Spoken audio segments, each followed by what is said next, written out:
नमस्कार, स्वागत है आपका स्ट्रेट टॉक में। मेरा नाम है नेहा शुक्ला और आज हम बात करने वाले हैं ओल्ड पेंशन स्कीम।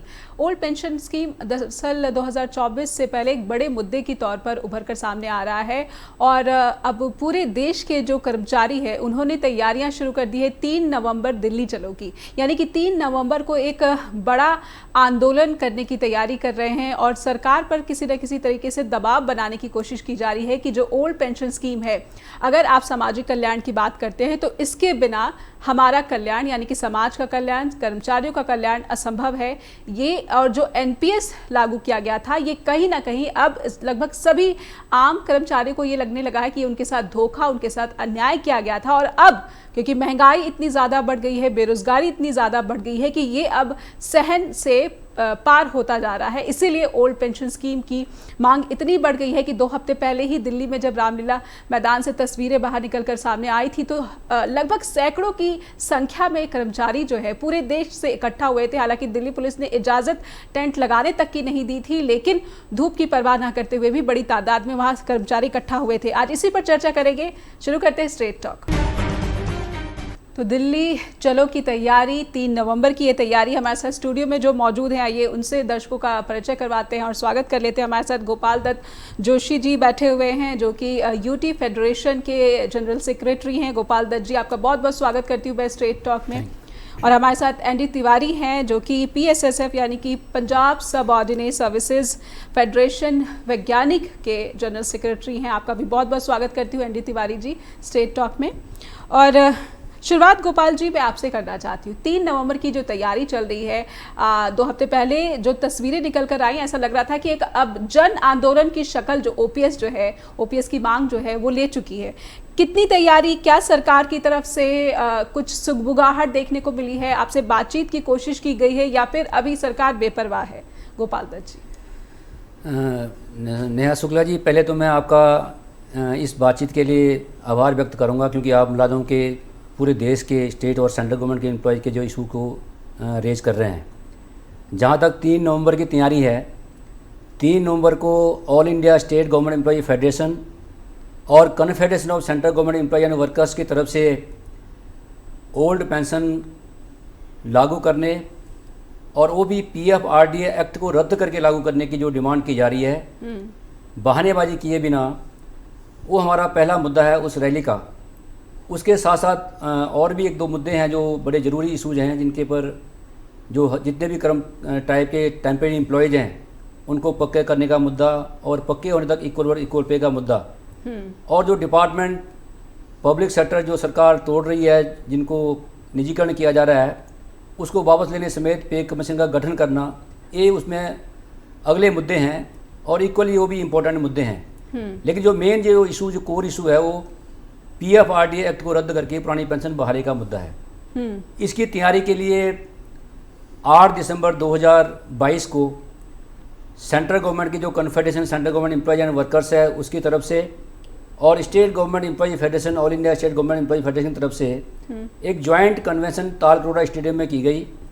उसमें सारे स्टेटों के और सेंट्रल गवर्नमेंट के एम्प्लॉयज ने जो प्रतिनिधि थे, उन्होंने भारी गिनती में हिस्सा लिया। और ये हमारा जो मुद्दा है, उस दिन से जो है लगातार हम अपनी तैयारी कर रहे हैं। इस तैयारी के सिलसिले में सबसे पहले हमने स्टेटों में स्टेट कन्वेंशन की, जिस कन्वेंशनों में सेंट्रल गवर्नमेंट के एम्प्लॉयज़, स्टेट गवर्नमेंट के एम्प्लॉयज़ और यूटीज के जो एम्प्लॉयज़ हैं, उन सभी ने जो है ज्वाइंटली हर डिपार्टमेंट में इकट्ठे होकर स्टेट लेवल की कन्वेंशनें की गई। उन कन्वेंशनों के बाद मुड़ के डिस्ट्रिक्ट लेवल की कन्वेंशनें करके ज्वाइंटली जो है हमने ये प्रोग्राम जो है तय किया गया है जी। और रिसेंटली 9 अगस्त को जो बड़ा पवित्र दिन था भारत छोड़ो का, उस 9 अगस्त से हमने जो जत्था मार्च का प्रोसेस जो है शुरू किया है, पंफलेट बांटने का प्रोसेस शुरू किया हुआ है और रीच वन ईच वन का फैसला लेके कि हमने एक एक कर्मचारी तक जो है पहुंच करनी है। उस रैली की तैयारी के लिए हम हर मुलाजिम तक ये समझाने की कोशिश कर रहे हैं कि सिर्फ एक मुद्दा लेके कुछ लोग जो है जो लड़ने वाली बात करते हैं जी। सरकार जो है उसका फ़ायदा उठाती है। इस करके हमें इस इशू को कोर इशू बना के इसमें टेम्परेरी एम्प्लॉयज़ को भी हम भागीदार बनाएं, इसमें जो ओपीएस वाले जो कर्मचारी हैं जिनको पेंशन मिल रही है उनकी भी भागीदारी कराएं, एनपीएस का मुद्दा तो हमारा है ही है, और निजीकरण के ऊपर भी हमारा जो विशेष आकर्षण इस करके है कि अगर डिपार्टमेंट में बचेंगे तभी नौकरी कच्ची या पक्की एनपीएस या ओपीएस में हम रह सकते हैं। सरकार जो है वो डिवाइड करने की कोशिश करती है, लेकिन हम कोशिश करते हैं कि हमारा हर वर्ग, हर तबका इस मुद्दे के लिए जो है इकट्ठा होकर 3 नवंबर की तैयारी करे। उसके लिए हम चंडीगढ़ में भी आप पूरी तरह से आश्वस्त हैं कि बहुत भारी संख्या में चंडीगढ़ और पंजाब से भी जो है कर्मचारी दिल्ली चलने की तैयारी कर रहा है। हमारे साथ एनडी तिवारी जी भी बने हुए हैं। सर, आपसे ये समझना चाहूँगी कि पंजाब में क्या आपको लगता है कि वहाँ से जो कर्मचारी कितनी तादाद में संगठित हो पा रहे हैं? और सबसे बड़ी बात तो पंजाब में आम आदमी पार्टी की सरकार ये दावे कर रही है, लेकिन इसने ज़मीनी स्तर पर क्या इसे लागू किया है? आपसे चाहेंगे कि इस पर कुछ स्पष्टता हमारे दर्शकों के लिए रखें। बिल्कुल नेहा जी, जो पंजाब सबऑर्डिनेट सर्विस फेडरेशन वैज्ञानिक है, हमारी तरफ से हमारे साथ जो जुड़ी हुई हमारी टीचर्स यूनियंस हैं, हमारी वाटर सप्लाई है, हमारे हेल्थ वाले हैं, लगातार इसमें हम 3 नवंबर की तैयारी पूरी तरह से कर रहे हैं। कम से कम 25 से 30 हज़ार तो हमारा पैम्फलेट ही लोगों के पास पहुंच चुका है जी। और इसके साथ जो पंजाब सरकार है, पंजाब सरकार जब से आम आदमी पार्टी की ये भगवंत मान सरकार पंजाब में आई है, उन्होंने पहले ही आने से पहले ही केजरीवाल साहब ये वादा करके गए थे भी हम पुरानी पेंशन बहाल करेंगे, लेकिन उन्होंने इसमें अभी तक कोई कार्य नहीं किया। सिर्फ एक कमेटी बैठाई है जनवरी में, जबकि नवंबर में उन्होंने कह दिया था भी हमने इसको शुरू कर दिया है, लेकिन ऐसा कुछ नहीं हुआ। अब वो मध्य प्रदेश में घूम रहे हैं, लेकिन बात यही कर रहे हैं भी हमने पुरानी पेंशन बहाल कर दी है, हमने इतने बंदे पक्के कर दिए हैं। अभी तक ना कोई पक्का किया है, और अगर कर दिया है तो उसके उन्होंने कोई प्रूफ नहीं जारी की, सिर्फ उनकी तनख्वाह बढ़ाई गई है और जिसको वो पक्का करने का कह के लोगों को बता रहे हैं। ये छलावा कर रही है आम आदमी पार्टी की सरकार कर्मचारियों के साथ। जिस सरकार ने 850 करोड़ रुपया सिर्फ इश्तिहारबाजी के लिए रखा हो, वो सिर्फ उसी फंड की वरतों कर रही है, अभी तक और कुछ नहीं कर रही है। यानी आप जो आम आदमी पार्टी आपका साथ देने की बात तो कर रही है, लेकिन आप यहाँ पर भी ऐसा लग रहा है कि छलावा महसूस हो रहा है। तो आप पंजाब में सरकार से अपनी मांग को किस तरह से आगे बढ़ा पा रहे हैं और इसको राष्ट्रीय स्तर पर किस तरह से पहुँचाने की कोशिश पंजाब से दिख रही है? कितनी बड़ी तादाद में जो है 3 नवंबर को लोग जुटने की आपको लगता है उम्मीद है? पंजाब में मुलाजिम मांगों के लिए लगातार लड़ाई हो रही है। एक साझा फ्रंट बना हुआ है पंजाब मुलाजिम और पेंशनर का, उसके तहत हमने लगातार 10 सितंबर को, फिर 17 सितंबर को, फिर 24 सितंबर को लगातार कैबिनेट जो मिनिस्टर हैं उनको मांग पत्र दिए हैं। वो संगरूर में भी दिया है, वो जलंधर में भी दिया है, हर जगह पे मतलब देने के बाद हमारी 14 तारीख को चंडीगढ़ में रैली भी हुई है, जिसमें कम से कम 15 से 20 हज़ार बंदा भी पहुंचा है जी।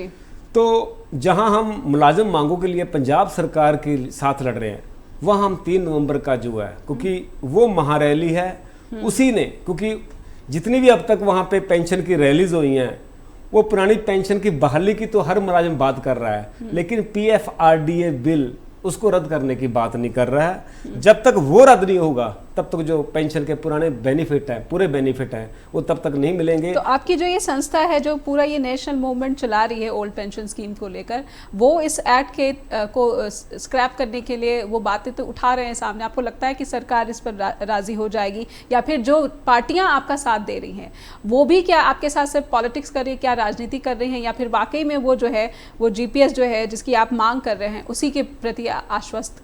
बिल्कुल बिल्कुल पार्टियां कर रही हैं, लेकिन जो मुलाजम और पेंशनर है वो एक बात जानता है भी जब तक हम संघर्ष करेंगे तब तक ही हमको प्राप्ति होगी। इस करके ठीक है, कोई भी पार्टी आए हम उसका समर्थन करते हैं, जो भी ओल्ड पेंशन के बारे में बात करेगी हम जरूर उसके साथ खड़ेंगे, लेकिन हमारी जो टेक है वो संघर्ष पे है। हमको पता है कि संघर्ष से ही हम ये लोगों को, मुलाजमों को, पेंशनरों को उनकी प्राप्ति करके देंगे। जी, ओल्ड पेंशन स्कीम बहाली कितनी ज़रूरी है, सामाजिक कल्याण की बात होती है, और सरकारें क्यों अब इसको एक आर्थिक बोझ की तरह मानने लगी हैं? हालांकि जो कांग्रेस है वो पुरजोर तरीके से, बल्कि हिमाचल प्रदेश और कर्नाटक में जो बड़ी जीत कांग्रेस को हासिल हुई है उसमें एक बड़ा मुद्दा OPS का भी माना गया है। हमारे साथ गोपाल दत्त जोशी भी जुड़े हुए हैं और ND तिवारी भी जुड़े हुए हैं। गोपाल जी, ब्रेक पर जाने से पहले जो मैंने आपसे सवाल किया था कि क्या आपको लगता है कि ये चुनावी वर्ष है इसलिए बड़ा चुनावी मुद्दा हो सकता है और इसलिए जो है थोड़ा सा दबाव जो है सरकार पर बनाया जा सकता है। लेकिन क्या आपको लगता है कि बीजेपी इसके लिए तैयार होगी? क्योंकि अभी तक इतनी बड़ी कोशिशों के बावजूद आप तो कह रहे हैं कि आपने लगातार कई सालों से ये मुहिम छेड़ रखी है, लेकिन कोई जू तक नहीं रेंग रही सरकार की तरफ से, ना ही कोई बातचीत की पेशकश भी हुई है। गोपाल जी, बिल्कुल ठीक आपने कहा है कि जो 2024 में आम इलेक्शन लोकसभा के हो रहे हैं, हमारी कोशिश है सेंट्रल गवर्नमेंट के एम्प्लॉयज़ की और स्टेट गवर्नमेंट एम्प्लॉयज़ की कि ये इस बार जो है लाजमी तौर पर ये हमारा इलेक्शन का मुद्दा बनेगा और हमको बनाना चाहते हैं, और हम सरकार को या पार्टीज को इधर उधर बिल्कुल नहीं भटकने देंगे। तो आप थ्रेट कर रहे हैं कि आप वोट नहीं देंगे ऐसे पार्टी को? वोट वाली बात तो चलो बात की बात है, लेकिन हम जैसे अभी तिवारी जी ने जिक्र किया कि हमारा जो मेन मकसद है, अपने मुद्दे को जो है हम इलेक्शन का मुद्दा जरूर इस बार बनाएंगे, चाहे वो सरकार है चाहे कुछ लोग हैं जो इशू को डाइवर्ट करना चाहते हैं, हम उनको बिल्कुल भी डाइवर्ट नहीं होने देंगे।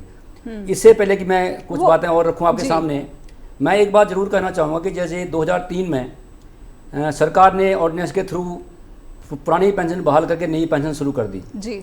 उसके बाद हमने काफ़ी कुछ जो है कई सालों से तो थोड़ी मूवमेंट कम चली, लेकिन 15-16 के बाद हमारी जो all India state government employ federation है उसने एक व्यापक इसमें मुहिम चलाई, वर्कशॉप करके कन्वेंशन करके लगातार इस मुद्दे को जो है हमने पब्लिक के बीच में रखा, और उसका भी रिजल्ट था कि सरकार को 2019 में जनवरी के महीने में 10% जो शेयर एम्प्लॉयज़ का और 14% शेयर गवर्नमेंट का उसको उनको करना पड़ा, 14%। और उसमें भी जो 4% है उसमें वो टैक्सेबल बेशक किया गया, लेकिन 14% सरकार का जो एम्प्लॉयर का जो है पैसा उसमें कटता था जी। हम ये कहना चाहते हैं कि अगर आज की डेट में एमपीज को एमएलए को जितनी बार वो बनते हैं उनको पेंशन मिलती है, फिर जो 40-40 साल 35-35 साल जॉब करके सरकार की इस पब्लिक की सेवा करके जो लोग रिटायर होते हैं उनको पेंशन न देने का कोई बहाना नहीं है। इस करके सरकार इस इशू के ऊपर जो है बिल्कुल ही उनको बोलना पड़ेगा, उनको ये लागू करना पड़ेगा। और दूसरी तरफ जो सरकार जो एनपीएस का हमारा जो पैसा है उस पैसे को सट्टा बाजार में लगा के शेयर मार्केट में लगा के ये बिल्कुल ही जो है वो भी गलत इलीगल काम कर रही है, गैर कानूनी काम कर रही है, जबकि सरकार को इसका कोई अधिकार नहीं है। और हमारा वैसे भी जो वेलफेयर स्टेट है इंडिया, हमारा जो वेलफेयर स्टेट के नाते जो सोशल सिक्योरिटी मुलाजिम की बनती है उससे अगर सरकार कोई कदम पीछे खींच रही है तो हम उस बात को बिल्कुल बर्दाश्त नहीं करेंगे। और दूसरी तरफ हम ये आपको ये भी कहना चाहते हैं कि जो हमारा जो मेन जो मकसद है वो बेसिक जो है वो गारंटेड पेंशन देंगे या इतनी 40% देंगे 20% देंगे, ये बहानेबाजी हम बिल्कुल नहीं चलने देंगे। और हमारा इस करके ये बिल्कुल एक फर्म स्टैंड है कि सरकार जो 2013 में जो सरकार ने जो एक्ट बनाया, जो PFRD एक्ट है, pension fund regulatory development authority act जो है, उस एक्ट को रद्द करके पुरानी हूबहू जो है वो पुरानी पेंशन को रेस्टोर करे, इससे कम में हमें कुछ मंजूर नहीं है जी। लेकिन सरकार जो है कई बार अभी आंध्र प्रदेश ने रिसेंटली ग्रंटेड पेंशन स्कीम की बात की है, और उसी को जो है कुछ लोग जो रैली जैसे आपने जिक्र किया अभी दिल्ली में जो है 1 अक्टूबर को रैली तो हुई है, लेकिन उसमें भी जो है कुछ इस तरह की जो फर्म स्टैंड लेने की बजाय अगर हमारे लोग ही जो है वो कुछ दबाव में आके अगर इस तरह की बात करेंगे चलो कुछ न कुछ दे दो, हमें जो है बिल्कुल ये बात बर्दाश्त नहीं है। चाहे हमारी all India state government employ federation है, सेंट्रल गवर्नमेंट कन्फेडरेशन है, हमारा जो बिल्कुल मानना है कि जो इस तरह के ये बातें लोग कर रहे हैं वो हमें मुद्दे से भटकाने वाली कोशिश कर रहे हैं। आपके भीतर से ही मुद्दों से भटकाने की कोशिश की जा रही है। आप ये कह रहे हैं कि आपके जो यूनियन है या फिर फेडरेशन है उसको भी तोड़ने की कोशिश, कुछ राजनीतिक मुद्दे लेके जो है कुछ लोग जो चले हुए हैं इस मूवमेंट को जो है वो कुछ सबोताज करने की कोशिश भी बीच में हो रही है। इस करके ये बिल्कुल एक बात डिमांड को लेके भी कुछ लोग चर्चा वाली बात कर रहे हैं। हमारा ये बिल्कुल फर्म स्टैंड है कि हम इसमें तभी कामयाब रह सकते हैं जब हर किस्म के जो मुलाजिम, चाहे कच्चे मुलाजिम है, पक्के मुलाजिम है, ओपीएस में जो काम कर पुरानी डिफाइंड पेंशन में काम कर रहे हैं, एनपीएस के जो कर्मचारी है, उनको सबको इकट्ठा करके हमने ये मेन मुद्दा बनाना है। और हम इसको एक बिल्कुल व्यापक जो मुद्दा बना के बिल्कुल वो फर्म स्टैंड लेके जो उसको एक्ट रद्द कराने की हम सरकार से अपील करेंगे तो, और चाहेंगे सरकार इसको इमीडिएटली कोई फैसला करे जी। यानी आप चाहते हैं कि डाइवर्जन की कोशिश हो रही है और पूरी जो मुहिम है उसको भी इंटरनली साबोटाज करने की कोशिश की जा रही है, यानी तोड़ने की कोशिश भी कवायदे जो है आप कह रहे हैं कि की जा रही है। एनडी तिवारी जी, मैं आपसे समझना चाहूँगी कि किसान आंदोलन से जुड़े कुछ जो बड़े नेता हैं वो भी आप लोगों का समर्थन कर रहे हैं। आप क्योंकि किसान आंदोलन के समय हमने देखा कि किस तरह से 3 कृषि कानूनों को जो है बिल्कुल अड़ गए तमाम किसान संगठन, और उन्होंने कहा कि ये कानून वापस कर दीजिए और हमें इसके बदले कुछ नहीं चाहिए। क्या आपको लगता है कि उसी संगठित तरीके से, उसी आयोजित तरीके से जो आपकी ये मुहिम है, इसको शक्ल देने की या फिर इसको मंजिल तक पहुंचाने की कोशिश की जा रही है? आप सहारा ले रहे हैं उनकी तरफ से? बिल्कुल जी, जो किसान आंदोलन है वो ऐतिहासिक आंदोलन जो है वो हमारे लिए प्रेरणादायक है। उसी ने पहली बार लोगों को समझाया है भाई अगर हम, वो सरकार जो कुछ भी देने के लिए हट कर रही थी, मैं ये नहीं दे सकती, मैं वो नहीं दे सकती, और उस कोरोना काल का भी वो फायदा लेके अपना ये किसान बिल पास कर रही थी, नई एजुकेशन पॉलिसी को मतलब वो कर रही थी, बहाल कर मतलब कानून ला रही थी। लेकिन इन सब को उन किसानों ने हमको समझाया है, उन्होंने हमको बताया भी अगर हम मिलके संघर्ष करेंगे तो हम प्राप्ति कर सकते हैं। और इसी से मतलब हम भी काफ़ी इंस्पायर हुए हैं भी, हाँ भी हम इसको उसी तरह से हम भी लड़ सकते हैं। और जैसे बताया गया भी 8 तारीख से हम इसकी लगातार तैयारी कर रहे हैं, और उसी तरीके से हमने जैसे बताया भी हमने लगातार कंटिन्यू इसी पे लगे हुए हैं। आपकी ये जो मांगे हैं उसमें ओल्ड पेंशन स्कीम के साथ कई सारी मांगे हैं। बिल्कुल जी, निजीकरण के खिलाफ आप कह रहे हैं, और आप कह रहे हैं जो कच्चे कर्मचारी उनको पक्का किया जाए, जो खाली पद है उनको भरा जाए। ये मांगे कुछ ज्यादा नहीं, आपको नहीं लगता कि मेन 7 मांगे हैं जिसके लिए हम लड़ रहे हैं जी। बेसिकली 3 इशू है मेरे को इशू। लेकिन क्या है कि PFRDA सबसे मेन मांग है। फिर देश में कच्चा मुलाजिम बहुत है, कॉन्ट्रैक्ट में बहुत है, आउटसोर्सिंग बहुत है। ये कितने सालों से जो है इनकी तादाद ज्यादा हुई है। गवर्नमेंट को ये लायबिलिटी भी नहीं चाहिए और अपना जो काम है वो भी होता रहे, और जो पद हैं वो भी खाली पड़े। मैं समझना चाहती हूँ कि कितने सालों से जो अस्थायी कर्मचारियों की संख्या जो है बढ़ी है, और जो पक्के कर्मचारी उनकी लगातार घट रही है। जब से ये सरकार आई है बिल्कुल प्राइवेटेशन पे ही चल रही है। आप देख लो जितने भी आप सेंटर की गवर्नमेंट कह रहे हैं या फिर आम आदमी पार्टी? दोनों की जी। तो पंजाब सरकार क्या कर रही है, स्कूल ऑफ एमिनेंस रख दिए, उसमें जो चौकीदार रख रहे हैं वो कौन से हैं, कॉन्टैक्ट में ही है। जो सफाई सेवक रख रहे हैं वो कॉन्टैक्ट में ही है। तो वैसे ही सेंटर के आप किसी भी हॉस्पिटल में देख लो, किसी भी मतलब दफ्तर में देख लो, जितने भी तकरीबन बंदे क्या है वो कॉन्टैक्ट में काम कर रहे हैं। तो हम इसके खिलाफ हैं। हम चाहते हैं भी आउटसोर्सिंग ये बंद हो, पक्के मुलाजिम भर्ती किए जाएं। जो उमा भारती और कर्नाटका सरकार का जो केस था, ठीक है ना जी, भी कच्चा मुलाजिम रखना नहीं, पक्का मुलाजिम रखना, हम वही बात हम कर रहे हैं भी उनको पक्का रखा जाए। तो जी गोपाल जी, मैं आप कुछ कह रहे थे कि सिर्फ 3 कोर इशू है, और आपको लगता है कि इन 3 कोर इशू जो मैं चाहती हूँ कि पहले दर्शकों के सामने आप स्पष्ट करें कि क्या ओल्ड पेंशन बहाली, और आप चाहते हैं कि जी ओके नियमित किए जाए कर्मचारी जी, और तीसरी मांग 1 करोड़ अगेंस्ट प्राइवेटेशन, और जो पोस्ट हैं वो वैकेंट जो पोस्ट हैं उनको रेगुलर तौर पर भरा जाए। जैसे तिवारी जी ने अभी जिक्र किया उमा देवी का, और जो कर्नाटका के केस है सुप्रीम कोर्ट में गया है। सुप्रीम कोर्ट ने उस केस में बिल्कुल एक क्लियर वर्डिक्ट दी है कि जो कर्मचारी जिनके 10 साल पूरे हो चुके हैं, जो 10 साल की नौकरी कर चुके हैं, उनको आप 1 टाइम एग्जाम करके उनको पक्का करो, और इन फ्यूचर ये भर्ती बंद करो, इस तरह की जो टेम्परेरी आउटसोर्स कॉन्ट्रैक्ट पर आप भर्ती कर रहे हैं। लेकिन बड़ी हैरानी वाली बात है कि जहाँ जिस देश में आज यूनिफॉर्म सिविल कोड की बात होती है, एक पेंशन एक देश क्यों नहीं हो सकता? एक मुलाजिम जो है अगर एक कच्चा है, एक पक्का है, एक को काम बराबर का है, वो डिफरेंट तरीके से काम क्यों कराया जा रहा है? इस तरह भी जो है वो सरकार को जो है ध्यान देना चाहिए। इस करके जो सुप्रीम कोर्ट कह रहा है, जो संवैधानिक बेंच का फैसला है कि जो इक्वल पे सरकार जो है लागू करे उनको पक्का होने तक, और 1 टाइम एग्जाम करके उनको पक्का करे। लेकिन 2006 के बाद आज आप देख लीजिए भी 14-15 साल से ऊपर हो गए हैं, अभी ना सरकार ने उनको, जो पुराने कर्मचारी हैं उनको पक्का भी नहीं किया, और वही प्रैक्टिस जब अभी चल रही है। हमारा ये मानना है कि अगर डिपार्टमेंट पक्के हैं, ये काम लगातार चलने हैं, ट्रांसपोर्ट लगातार चलनी है, बिजली का काम लगातार चल रहे हैं, पब्लिक हेल्थ का काम जो है लगातार चल रहे हैं। इस करके सरकार को जो परमानेंट नेचर के काम है उसको टेम्परेरी भर्ती करने का कोई अधिकार नहीं है, वो भी जो है मेन कोर इशू है। और आज की डेट में अगर आप हम ये बात कहना चाहते हैं कि जितने भी हमारे जो सैंक्शन पोस्ट हैं, अभी तिवारी जी कह रहे थे उनको भरने वाली हम बात करेंगे रेगुलर तौर पर भरा जाए जी। लेकिन हम ये आपकी जानकारी में बात लाना चाहते हैं कि आज की डेट में मान लो हमारे 1 करोड़ से ज़्यादा जो पोस्टें हैं, 60 लाख से ज़्यादा पोस्टें हमारी खाली पड़ी है स्टेट गवर्नमेंट सेंट्रल गवर्नमेंट के डिपार्टमेंटों में जी। फिर वो पोस्टें क्यों नहीं टाइम पर जो है वो भरी जा रही हैं? उनके अगेंस्ट जो है रेगुलर कर्मचारी जो है रेगुलराइज क्यों नहीं किए जा रहे हैं? ये भी हमारा जो इस करके हम कह रहे हैं कि क्योंकि आज की डेट में जो रेगुलर कर्मचारी हैं वो 40% रह गए हैं, और जो कॉन्ट्रैक्ट जो आउटसोर्स है, जो टेम्परेरी एम्प्लॉयज है, उनकी गिनती बढ़ चुकी है। और साथ ही साथ जब सरकारें होती हैं तो वो लोगों के कल्याण की बात करती हैं, लेकिन जिस तरह से सरकारी विभागों का हाल आप बता रहे हैं, उससे लग रहा है कि लोगों के कल्याण की बजाय जो पैसा बचाया जा रहा है वो किसका कल्याण कर रहा है? क्या आपके पास कुछ ऐसे आंकड़े हैं? मैं चाहती हूँ अनिल तिवारी जी आप बताइए कि अगर आउटसोर्सिंग बढ़ गई है और खाली भी जो आप कह रहे हैं लाखों की संख्या में जो है सरकारी पद वो खाली पड़े हुए हैं, तो फिर पैसा वो कहाँ जा रहा है? क्या आपने इस तरह की आवाज़ें बुलंद करने की कोशिश की और फिर इस पर सरकारों का जवाब क्या मिला? हम लगातार इसमें काम कर रहे हैं, क्योंकि जब से हमने बताया भी पुरानी पेंशन बहाल हुई, हमने इसके बारे में बहुत बात की, तो सरकार की तरफ से, मीडिया की तरफ से बहुत प्रचार किया गया भी शायद एनपीएस में एक जब आप रिटायर होगे तो 1-1 करोड़ तक आपको आपका बुढ़ापे में पेंशन मिलेगी, आपका बकाया मिलेगा।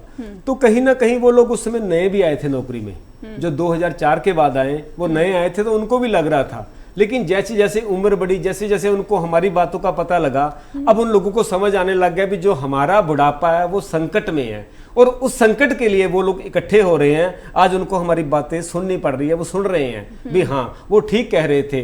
तो इसलिए जो वो बुढ़ापे की जो लंगोटी है उसको ठीक करने के लिए, उस सहारे को बचाने के लिए अब लोग इकट्ठे हो रहे हैं। अब उनको ये इस बात की फिक्र है भी जो हमारा आने वाला फ्यूचर है वो भी खतरे में है। अगर हम ना लड़े, अगर हम इसके लिए ना इकट्ठे हुए, तो कहीं ना कहीं जो हमारे आने वाला जो हमारा फ्यूचर है वो भी हमसे नाराज होगा भी तुमने हमारे लिए क्या किया। तो इस करके जो ये 3 नवंबर की तैयारी है, ये अपना भविष्य बचाने के लिए, ये अपना बुढ़ापा बचाने की लड़ाई है और इसमें हम पूरी तरह डटे हुए हैं जी।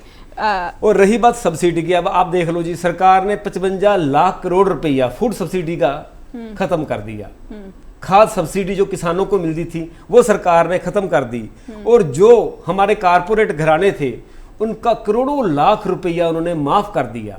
तो इसका मतलब है भी वो जो पैसा आप बता रहे हो ना भी कहाँ जा रहा है, तो ये पैसा वहां जा रहा है जी। तो आप सीधे सीधे आरोप लगा रहे हैं कि विभागों में जो पैसा बचाया जा रहा है सरकार की तरफ से, ये पूंजीपतियों को दिया जा रहा है। बिल्कुल जी, बिल्कुल, ये कारपोरेट घराने को दिया जा रहा है, उनकी पॉलिसियों को लागू किया जा रहा है और देश में प्राइवेटेशन किया जा रहा है, व्यापारीकरण किया जा रहा है हमारी एजुकेशन का। तो ये सब एक नेक्सस लग रहा है आपको कि जो निजीकरण हो रहा है या फिर पूंजीपतियों को इसमें शामिल किया जा रहा है, ये पूरा एक साठगांठ लग रही है सरकारों की? बिल्कुल जी, बिल्कुल, कारपोरेट घरानों से मिली हुई है, उनसे जुड़ी हुई है, उन्हीं की पॉलिसियों को लागू कर रही है। सिर्फ लोगों के सामने दिखावा किया जा रहा है, इश्तिहारबाजी की जा रही है, लेकिन बेसिकली धरातल पे कोई ऐसा काम नहीं किया जा रहा और इससे लोग नाराज है, मुलाजिम नाराज है। और उसके आप देख लो ना, हिमाचल में हुआ कि नहीं हुआ, पंजाब में हुआ कि नहीं हुआ, मतलब जो मुलाजिम थे वो डट के लड़े इस बात के लिए और सरकारें बदली हैं, राजस्थान में बदली है। तो इसके लिए अब जो है मुलाजिम इस बात के लिए इकट्ठा है भी हमने 3 नवंबर को वहाँ पे इकट्ठे होना और PFRDA बिल रद्द कराना।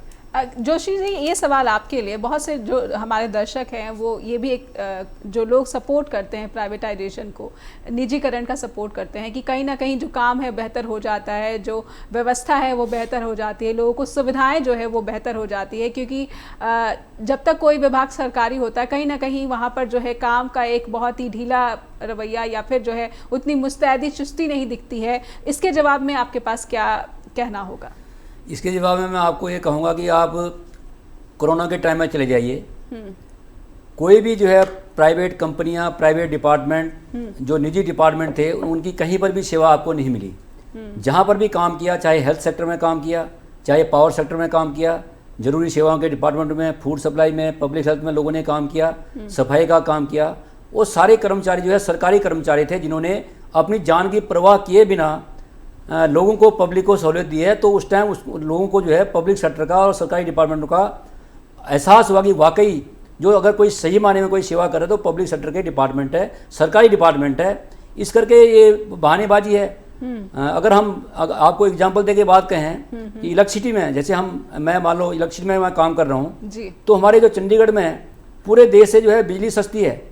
हम बिजली जो है अनइंटरप्टेड लोगों को बिजली दे रहे हैं, सस्ती दरों में दे रहे हैं, और उसके बावजूद जो है रात दिन 24 घंटे लोगों को अगर सर्विस मिल रही है सस्ते में, तो वे कहीं जो कहना भी मतलब मैं समझता हूँ बेईमानी है, ये बहानेबाजी है। इस करके हम इस बात के ऊपर बिल्कुल फर्म हैं कि जो डिपार्टमेंट भी हैं, जो पब्लिक सेक्टर के अदारे हैं, वो लोगों को बेहतर सेवा दे रहे हैं, बशर्ते कि उनके ऊपर जो है जो इंफ्रास्ट्रक्चर है, बाकी जो स्टाफ की भर्ती का काम है, जो और जो मुद्दे हैं, उन मुद्दों के ऊपर जो है जो अथॉरिटी जो है वो गवर्नमेंट जो है उसके ऊपर ध्यान दे।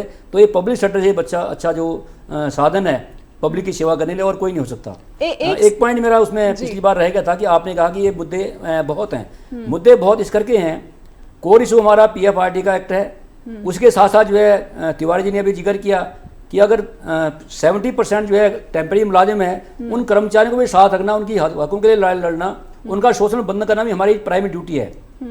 इस करके दूसरा जो डिपार्टमेंट है, अगर हमारे सरकारी डिपार्टमेंट रहेंगे, पब्लिक सेक्टर रहेंगे, तभी जो है हम उसकी पुरानी पेंशन वाली नई पेंशन वाली बात भी करेंगे। ये हमारे मतलब इस करके निजीकरण का मुद्दा भी है। अब 8वां पे कमीशन का मुद्दा है, वो भी हमारे इसका मुद्दा है। लेकिन जो कोर हम चाहते हैं कि इस एजिटेशन में, इस संघर्ष में कोई भी किस्म का जो मुलाजिम है, चाहे कच्चा मुलाजिम है, पक्का मुलाजिम है, पब्लिक सेक्टर का जो मुलाजिम है, वो सारे इकट्ठे होकर हम इस इशू को जो है एक इलेक्शन का जो मुद्दा बना के अपना मेन एजेंडा बना के जो है इसको हम लड़ना चाहते हैं। इसी दिशा में हम काम कर रहे हैं। इस करके ये बहुत एक तीव्र जो संघर्ष हमारा चल रहा है, इस संघर्ष को हम जीत तक लेके जाएंगे, हमें यकीन है। और सरकार को कंपेल होके, ये नहीं कि कोई गारंटी पेंशन देंगे, कोई 10% बढ़ा देंगे, 20% बढ़ा देंगे, इस तरह की बातों को जो है बिल्कुल दरकिनार करके हम लोगों को ये समझा रहे हैं कि जब तक जो है PFRD एक्ट रद्द करके सरकार पुरानी पेंशन बहाल नहीं करती है, ये संघर्ष जो है हमारा जारी रहेगा। और जब किसानों आंदोलन में 3 एक्ट जो है वो रद्द हुए तो किसानों ने अपना संघर्ष वापस किया था। इसी करके हमारा भी ये फर्म अभी स्टैंड है कि सरकार PFRD एक्ट को रद्द करके पुरानी पेंशन बहाल करे। जी, लेकिन किसानों ने तो लगातार 1 साल तक जो सड़क पर आंदोलन चलाया था, तब सरकार को मजबूर होना पड़ा। लेकिन कहीं ना कहीं अब तक बीजेपी की जो नीतियां रही हैं या फिर जो रवैया दिख रहा है, वो ये नहीं दिख रहा है कि खुद प्रधानमंत्री नरेंद्र मोदी ये कह चुके हैं कि जो ये कर रहे हैं वो बच्चों के लिए, बच्चों का अधिकार छीन रहे हैं और पाप कर रहे हैं, जो दल ऐसा कर रहे हैं। एनडी तिवारी जी, आपसे समझना चाहेंगे कि क्या बच्चों का अधिकार छीनने की कोशिश है आप लोगों की तरफ से? नहीं, अधिकार तो मोदी सरकार छीन रही है। जो प्रधानमंत्री लोगों को तो कह रहा है अभी जो पुरानी पेंशन बहाल कर रहे हैं वो पाप कर रहे हैं, तो फिर वो पुरानी पेंशन आप क्यों ले रही है? उनके जो मंत्री हैं वो क्यों ले रहे हैं? जो MP है, MLA है, उनकी क्यों नहीं बंद की उन्होंने? उन पे NPS क्यों नहीं लागू किया? इस करके सरकार का कहीं ना कहीं दोहरा चरित्र है, और वो लोगों के पास और है, कारपोरेट घरानों के पास और है। इस करके जो कारपोरेट घराने कह रहे हैं वो बात कर रहे हैं, वो लोक हितों की बात नहीं कर रहे हैं। और हम बता देते हैं सरकार को भी, जैसे 3 नवंबर की हम बहुत बुरी तरह तैयारी कर रहे हैं, और 2024 का जो मुद्दा होगा भी, वोट नहीं, पेंशन नहीं तो वोट नहीं, मुलाजिम पक्का नहीं तो वोट नहीं, ये मुद्दा बनेगा। वेलफेयर स्टेट है, वेलफेयर स्टेट को कल्चर को समझते हुए सोशल सिक्योरिटी का ध्यान रखना सरकार की जिम्मेवारी बनती है। लेकिन दलीलें जो दी जा रही हैं, जो आलोचक हैं जनरल पेंशन स्कीम के और NPS का साथ देते हैं या फिर GPS की ही बात करते हैं, तो वो ये दलील देते हैं कि विकसित देश भी जो है इस तरह की आर्थिक बोझ को बहुत ज़्यादा देर तक नहीं बर्दाश्त कर पाएंगे, जो है दिवालिया जो है वो स्थिति में पहुंच जाएगी पूरी की पूरी जो राज्य सरकार है या फिर केंद्र सरकार है। इन दलीलों की क्या फिर आपके पास काट है या फिर क्या जवाब है? नहीं, हमारे देश में फंडिंग की कोई कमी नहीं है। अब आप देख लीजिए ना जी, एक गाड़ी ले रही है, उसमें भी टैक्स दे रही है, टोल टैक्स दे रही है, पेट्रोल में टैक्स दे रही है, तो ऐसा कुछ नहीं है, ठीक है। और वो कारपोरेट घरानों को इतनी बड़ी बड़ी सब्सिडी दे रही है, वो कहाँ से दे रहे हैं? वो भी तो हमारे पैसे से दे रहे हैं ना। तो वो हमारे पैसे से हमारी GPF क्यों नहीं लागू कर रहे? हमारे मुलाजिमों को पक्का क्यों नहीं कर रहे? हमारे जो लोग हैं, करोड़ों लोग जो बेले बैठे हैं, बेरोजगार हैं, उनको रोजगार क्यों नहीं दे रहे हैं? ऐसा कुछ नहीं है, सरकार के पास सब कुछ है। हाँ, लेकिन क्या उनकी नीयत ठीक नहीं है, उस नीयत के लिए ये लड़ाई है। हिमाचल प्रदेश में OPS लागू किया गया और कहीं ना कहीं वहां पर सरकार पर भी एक तरह का किस्म का दबाव है और विपक्ष ये कहता है कि ज़्यादा कैसे खींच पाएंगे क्योंकि आर्थिक बोझ बहुत बढ़ गया, कैसे करेंगे क्योंकि राज्य सरकार पर कर्जा भी जो है वो अब पहले के मुकाबले काफ़ी बढ़ता जा रहा है। कमोबेश पंजाब की भी यही हालत है, जो कर्ज है वो काफ़ी ज़्यादा बढ़ रहा है और केंद्रीय स्तर पर भी देखूँ तो मैं केंद्र सरकार का जो कर्ज है वो भी दोगुनी से तिगुनी शक्ल ले चुका है। ऐसे में सरकारों के पास पैसा कहाँ है? गोपाल दत्त जी, आपने हिमाचल प्रदेश की बात की है, मैं राजस्थान की बात भी करना चाहूँगा, पंजाब की बात भी करना चाहूँगा, छत्तीसगढ़ की बात भी करना चाहूँगा, झारखंड की बात भी करना चाहूँगा। और जहाँ जहाँ स्टेटों में सरकारें लागू कर रही हैं, पुरानी पेंशन वाली बात कर रही हैं, हाँ। उन सभी स्टेटों में बेसिक पॉइंट एक समझने की ज़रूरत है कि सरकार जो है वो OPS तो लागू कर रही है, लेकिन साथ साथ जो है सेंट्रल गवर्नमेंट को एक लेटर लिख दे रही है, रिमाइंडर बार बार लिखे जा रहे हैं कि हमारा जो PFRD में जो पैसा पड़ा हुआ है, जो एम्प्लॉय का शेयर है, जो एम्प्लॉयर का शेयर है, हमें वो वापस कर दो। लेकिन सेंट्रल गवर्नमेंट जो है उस एक्ट के रहते हुए वो पैसा वापस नहीं करती है। इस करके जो अगर स्टेटें लागू कर भी रही हैं तो परमानेंट नहीं है, वो स्थायी नहीं है और किसी स्टेज पर इसको सरकारों को ये फैसला, अपना किया हुआ फैसला भी वापस लेना पड़ेगा। इसलिए हमारा जो फर्म डिमांड है, पहली बार एक समझने वाली बात है कि हम इसी करके उस एक्ट को हम रद्द करने वाली बात कर रहे हैं। जहाँ तक पेंशन का मुद्दा है, अगर वेलफेयर स्टेट है, सोशल सिक्योरिटी जो है आम जो इंसान है, आम बंदे को, कर्मचारी को मिलनी चाहिए। उसके लिए हम जरूर जो है डिमांड करते हैं कि आज तो बुढ़ापा पेंशन भी जो है वो 2,000 रुपये है जो राज्य सरकारें देती हैं, जो राज्य सरकारें दे रही हैं। अब एक दो जगह लोग रिटायर हुए हैं, वहाँ पर उनको 1500, 1600, 1650 रुपये जो है पेंशन मिल रही है। तो जो 40% वो कहते हैं कि जो हमारा जमा किया हुआ पैसा है उसको भी हम जो है वो शेयर मार्केट में अगर लगा रहे हैं तो रिटायरमेंट के टाइम अगर हमको 2,000 रुपये उसकी पेंशन मिलती है तो उससे तो हमारा जो अगर पैसा हम खुद जो है मार्केट में लगाएं, अपने हिसाब से लगाएं, अपने कुछ जो पॉलिसी में लगाएं तो उससे हम ज़्यादा तो वहाँ पर मुरादों को मिलता है। इस करके ये मजाक किया जा रहा है, ये धोखा किया जा रहा है। चाहिए आप जो है आप अपना पैसा जो है, कर्मचारी का जो पैसा है वो खुद ये तय करना चाहता है कि मुझे मेरा जो पैसा है वो कहाँ लगाऊं और किससे मुझे जो है बिल्कुल, अगर वो खुद तय कर सकता है, अगर खुद तय करके जो है वो कहीं फिक्स डिपॉजिट भी कराए, कहीं पॉलिसी में जमा कराए तो उससे ज़्यादा जो है उनका खुद जो है पेंशन उससे मिल जाती है। इस करके जो उसकी कटौती करने के बावजूद ये जो छलावा किया जा रहा है, ये सरकार इस छलावा को बंद करे। और हम एक बार फिर मांग करना चाहते हैं कि सरकार तुरंत जो है, क्योंकि हमारी जो लीडरशिप है, सेंट्रल गवर्नमेंट की, स्टेट गवर्नमेंट की लीडरशिप है, उनके साथ बैठ के बातचीत करके इस मुद्दे का हल निकाले और सही हल निकाले जो लोगों को सबको मान्य हो। ये जो हम CGS जो कंट्रीब्यूटिव पेंशन करेंगे, गारंटेड पेंशन करेंगे, कुछ % करेंगे, 30% करेंगे, इस बात को छोड़ के सरकार को सिर्फ एक मुद्दे पर खड़ा होना पड़ेगा। उसके लिए हम पूरे यत्न कर रहे हैं और सारे किस्म के मुलाजिमों को हम इकट्ठा करके 3 नवंबर के बाद भी हम जो है वो चुप नहीं बैठेंगे। 3 नवंबर को जो हमारी लीडरशिप है, सेंट्रल गवर्नमेंट के एम्प्लॉयज़ की, स्टेट गवर्नमेंट एम्प्लॉयज़ की फेडरेशन जो है फैसला करके अगला आंदोलन भी जो है हम उसके लिए लोगों को जो है तैयार करेंगे। और अगला आंदोलन जो है पूरे देश में फिर वो चक्का जाम का आंदोलन होएगा। उसके लिए सरकार को हम अपील करना चाहते हैं, केंद्र सरकार को भी और स्टेटों को भी, कि इस मुद्दे के ऊपर जो है तुरंत जो है कोई हल निकाल के जो पुरानी पेंशन जो बहाल करे सरकार। आप अगले जो आंदोलन है उसको और उग्र करने की धमकी दे रहे हैं। नहीं, जो 3 नवंबर का है, जितने भी अभी तक हुई है वहाँ पे धरने लगे हैं, उन्होंने कोई अगला प्रोग्राम नहीं दिया। लेकिन जो ऑल इंडिया एम्प्लॉइज फेडरेशन या सेंट्रल एम्प्लॉइज फेडरेशन जो देगी वो 3 नवंबर को अगला प्रोग्राम भी देगी, तो वहीं से ऐलान किया जाएगा। बिल्कुल आप 3 नवंबर तक इंतजार कर रहे हैं कि सरकार बातचीत के लिए आगे आए। उसके बाद अगर नहीं आती, 3 नवंबर के बाद अगर सरकार नहीं आएगी तो आप अगला जो आंदोलन है और ज्यादा उग्र करेंगे, चक्का जाम करेंगे। चक्का जाम भी हो सकता, स्ट्राइक भी हो सकती है, ठीक है जी, पूरे देश में। और जो फैसला वहां से आएगा हम उनको अपनी स्टेटों में पूरी तरह लागू करेंगे।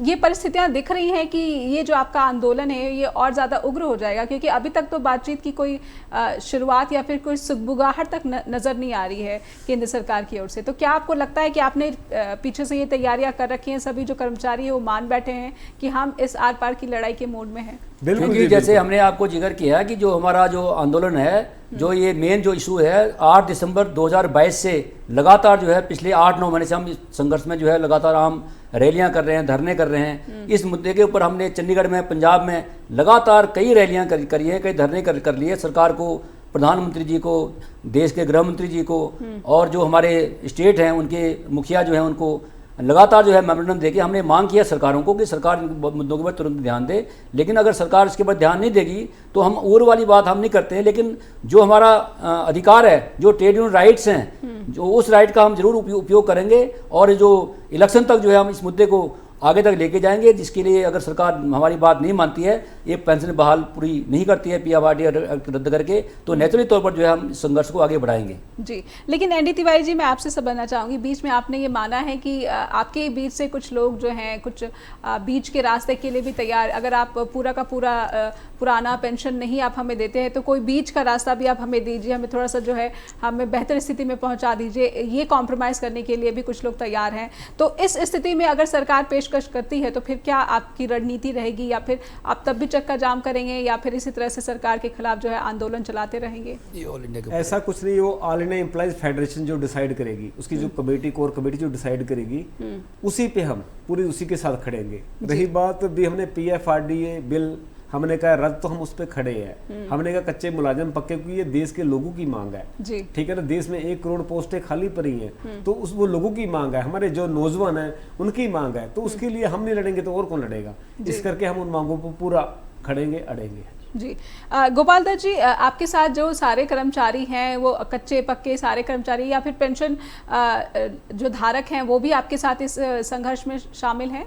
टोटल कर्मचारी, मैंने पहले जिक्र किया कि हमारे साथ हमारा यहाँ कच्चे का पक्के का पुरानी पेंशन नहीं पेंशन का कोई मुद्दा नहीं है। हमारी यूनियन है डिपार्टमेंट में और सारी यूनियन है पूरा जोर लगा के इन तमाम मुद्दों को, पेंशन को मेन आधार बना के, रेगुलेशन को आधार बना के, निजीकरण को खत्म करने के लिए आधार बना के, मेन जो कोर इशू है इन मुद्दों के ऊपर 8वां पे कमीशन गठन करने का मुद्दा भी है और तमाम जो मुलाजिम है इन मुद्दों पर साझे तौर पर संघर्ष कर रहे हैं और हर तबके को हम इकट्ठा करके इस रैली को जो है जरूर सफल करेंगे और अगला आंदोलन जो है उसके बाद रैली में तय करेंगे। जी, 3 तारीख को किन दलों ने जो है आपके साथ आने की बात कही है, आश्वासन दिया है? क्योंकि जो अभी 2 हफ्ते पहले रैली हुई थी उसमें कांग्रेस के भी नेता पहुंचे थे और आम आदमी पार्टी के भी नेता पहुंचे थे और ये भी खबर आई थी कि अगर पहले से पता होता तो और भी बड़े बड़े चेहरे जो है मंच पर मौजूद नजर आते। एनडीटी भाई जी, कुछ जानकारी आपके पास है तो मैं चाहती हूँ कि आप थोड़ा स्पष्ट ये हमारा किसी पार्टी का मुद्दा नहीं है, हमने किसी पार्टी को इसके लिए नहीं बुलाया है क्योंकि ये मुलाजमों का मुद्दा तो है। फिर पिछली रामलीला मैदान में वो जो लोग नेता थे वो कैसे आए थे? बिना आमंत्रण के आए थे? वो कमेटी होगी, उन्होंने सोचा होगा भी ऐसा भी किसी को बुलाएं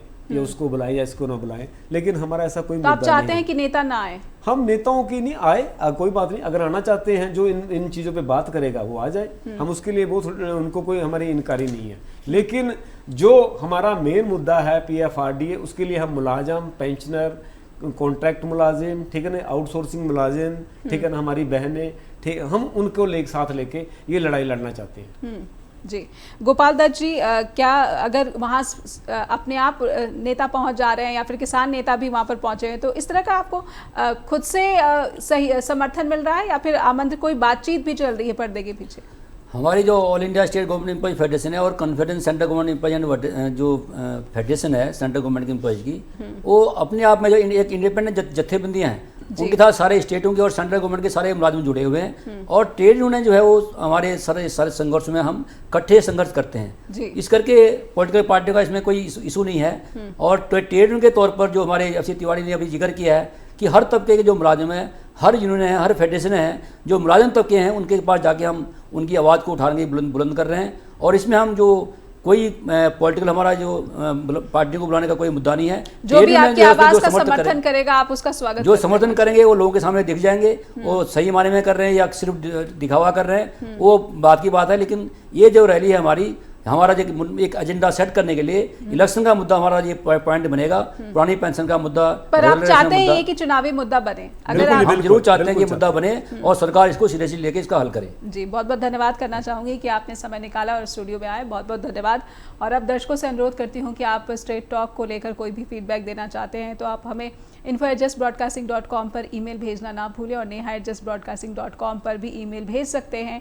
लेकिन सबसे बड़ी बात कि ओल्ड पेंशन स्कीम जो है वो अब एक बड़ा चुनावी मुद्दा बनती नजर आ रही है। कांग्रेस को इसका फ़ायदा कुछ राज्यों में चुनाव में मिल चुका है और इसलिए कांग्रेस की ये कोशिश है कि ओल्ड पेंशन स्कीम को खुलकर जो है समर्थन दिया जाए। हालांकि आम आदमी पार्टी पर कुछ आरोप लगे हैं कि वो कहती कुछ है और पंजाब में कर कुछ और रही है। दर्शकों को अपनी राय बनानी है, हमें ईमेल भेजना ना भूलें। बहुत बहुत धन्यवाद। फिर होगी आपसे मुलाकात, अपना ख्याल रखें।